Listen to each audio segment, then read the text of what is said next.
Elvis was walking through Graceland's kitchen late one evening when he noticed something strange about his head cook, Mary Jenkins. She was packing enough food to feed a small army, and it definitely wasn't leftovers. What Elvis discovered when he followed her that night didn't just change one woman's life.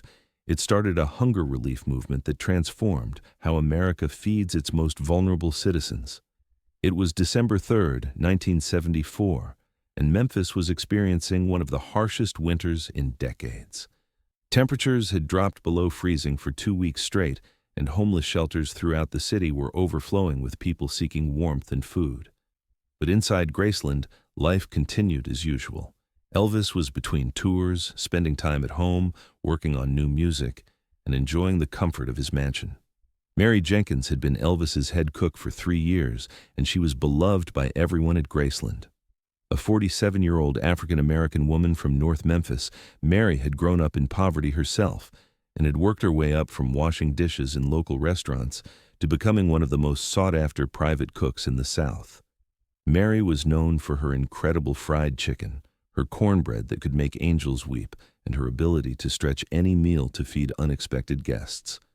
But what Elvis didn't know was that Mary's generosity extended far beyond the walls of Graceland.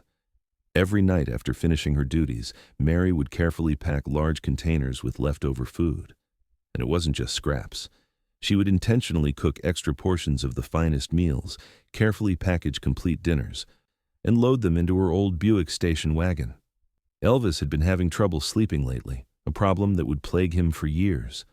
On this particular night, he'd come down to the kitchen around midnight looking for a glass of milk when he saw Mary through the window, loading her car with enough food to cater a small event. Curious and slightly concerned that something might be wrong, Elvis decided to follow her. What Elvis witnessed that night opened his eyes to a world of need he'd never fully understood. Mary drove to an area of downtown Memphis that Elvis had driven through countless times but had never really seen. Under bridges, in abandoned buildings, and in makeshift camps throughout the area, dozens of homeless men, women, and families had created a small community of survival. Elvis watched from his car as Mary got out and began distributing the carefully packed meals. But this wasn't just charity. This was a community. Mary knew everyone by name. She asked about their health, their families, their struggles. She had medicine for those who were sick, blankets for those who were cold, and most importantly, she treated everyone with the dignity and respect that society had denied them. "Mrs. Mary, you're an angel," Elvis heard one elderly man say, as she handed him a container of beef stew that was still warm. "No, honey, I'm just doing what's right," Mary replied. "Everyone deserves a good meal and someone who cares about them." Elvis sat in his Cadillac watching this scene unfold and realized he was witnessing something extraordinary. His cook, a woman he paid to feed one wealthy family, was using her own time, her own gas money, and food from his kitchen to feed an entire community of forgotten people. When Mary returned to Graceland around 2 a.m., she found Elvis waiting for her in the kitchen. "Mary," Elvis said gently, "we need to talk." Mary's face went pale. She knew she'd been caught, and she was certain she was about to lose the best job she'd ever had. "Mr. Presley, I can explain," she began, her voice shaking. "I know I shouldn't have taken the food without asking, but these people are hungry, and we have so much, and I just thought—" "Mary, stop," Elvis interrupted. "How long have you been doing this?" "About 2 years," Mary admitted, "ever since I started working here and saw how much food we prepared every day. It seemed wrong to throw anything away when there are people who haven't eaten in days." Elvis studied Mary's face, the exhaustion from working all day at Graceland and then spending her evenings serving the homeless, the worry that she was about to lose her job, and underneath it all, the quiet determination of someone who simply couldn't ignore suffering when she had the power to alleviate it. "Mary," Elvis said, "I'm not angry with you. I'm ashamed of myself." Mary looked confused. "Sir?" "I'm ashamed that I've been living in this big house, eating these incredible meals you prepare, and I never once thought about the people in my own city who were going hungry. You saw a problem and you fixed it. I saw nothing because I wasn't looking." Elvis sat down at the kitchen table and motioned for Mary to join him. "Tell me about the people you're feeding. How many are there? What do they need besides food?" For the next hour, Mary told Elvis about the homeless community she'd discovered. There was Robert, a Vietnam veteran with untreated PTSD who couldn't hold down a job. There was Susan and her two young children, evicted from their apartment when her husband abandoned them and she couldn't make rent on a waitress's salary. There was Frank, an elderly man whose Social Security check wasn't enough to cover both rent and food, so he'd chosen the streets over starvation. As Mary spoke, Elvis felt something shift inside him. He'd always been generous with his money, giving cars to friends and strangers, donating to charities, helping people in crisis. But this was different.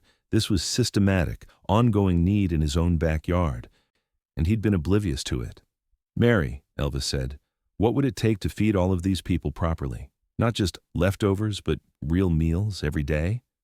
Mary thought for a moment. "Well, sir, there are probably 60 to 70 people on any given night.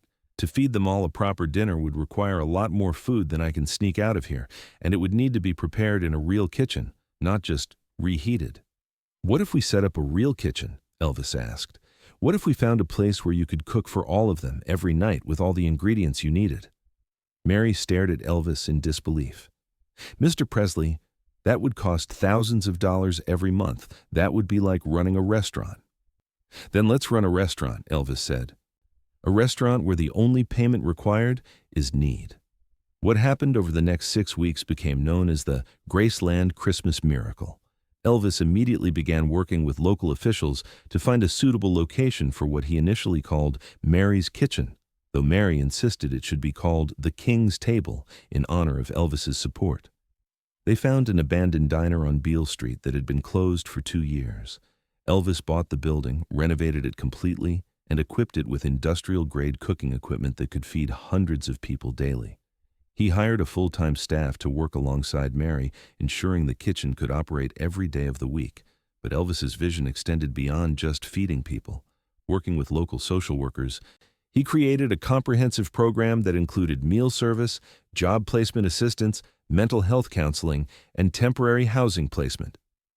The King's Table became not just a soup kitchen, but a full-service center for people experiencing homelessness. On January 15, 1975, the King's Table opened its doors. The opening day was attended by local officials, reporters, and members of the homeless community that Mary had been serving.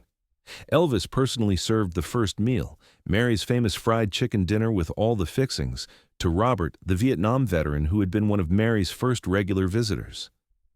"This is about more than food," Elvis told the gathered crowd. "This is about recognizing that every person in this city, regardless of their circumstances, deserves dignity, respect, and the basic human right to not go hungry. Mary Jenkins taught me that charity isn't about giving away what you don't need. It's about sharing what you have, because it's the right thing to do." The story of the King's Table spread quickly beyond Memphis. Within weeks, Elvis was receiving calls from cities across the country asking for help setting up similar programs. The concept of a celebrity-funded, community-based hunger relief program was unprecedented, and it captured the public imagination in a way that traditional charity efforts had not. The impact was immediate and profound. The King's Table served an average of 200 meals per day during its first month of operation.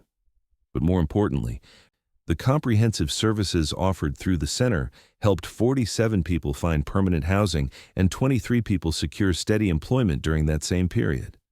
Mary Jenkins became the director of operations, overseeing not just the meal service but the expansion of programs to include literacy classes, job training, and addiction counseling. Her salary increased dramatically, but she later said the real reward was seeing families reunited and individuals regain their independence. Other celebrities began following Elvis's example. Johnny Cash opened a similar center in Nashville. Diana Ross funded one in Detroit. What had begun as one cook's quiet act of compassion had evolved into a national movement of celebrity-supported hunger relief. But the real revolution was in how society viewed hunger and homelessness.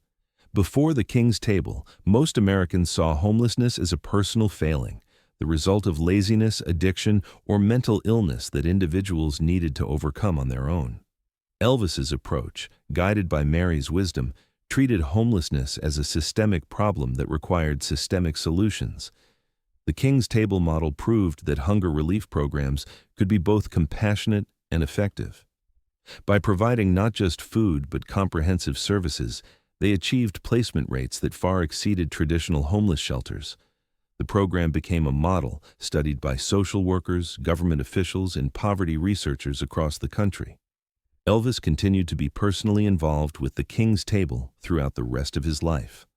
He would often stop by unannounced, serving meals, talking with clients, and listening to their stories. These interactions influenced his music, leading to songs like "Help Me Make It Through the Night" and his powerful version of "He Touched Me" that reflected his deepened understanding of human suffering and resilience. Mary Jenkins became a national figure in hunger relief advocacy. She testified before Congress about the effectiveness of community-based programs, consulted with other cities on establishing similar services, and became a sought-after speaker on issues of poverty and social justice. But she never forgot her roots or the simple principle that had started everything. Everyone deserves a good meal and someone who cares about them. When Elvis died in 1977, Mary delivered the eulogy at his funeral service.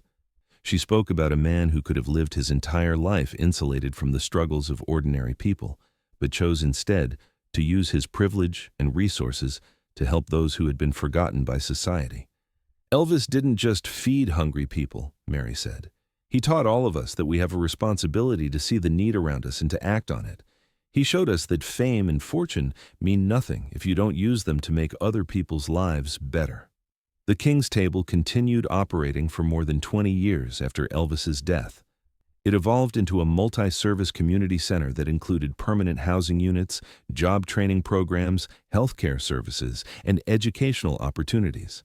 The model was replicated in more than 150 cities across the United States, creating a network of celebrity-supported community centers that served millions of people. In 1985, the King's Table model was formally adopted as a framework for federal hunger relief programs. The Mary Jenkins Community Center Act, passed by Congress in 1988, provided federal funding for community-based programs that combined meal service with comprehensive social services.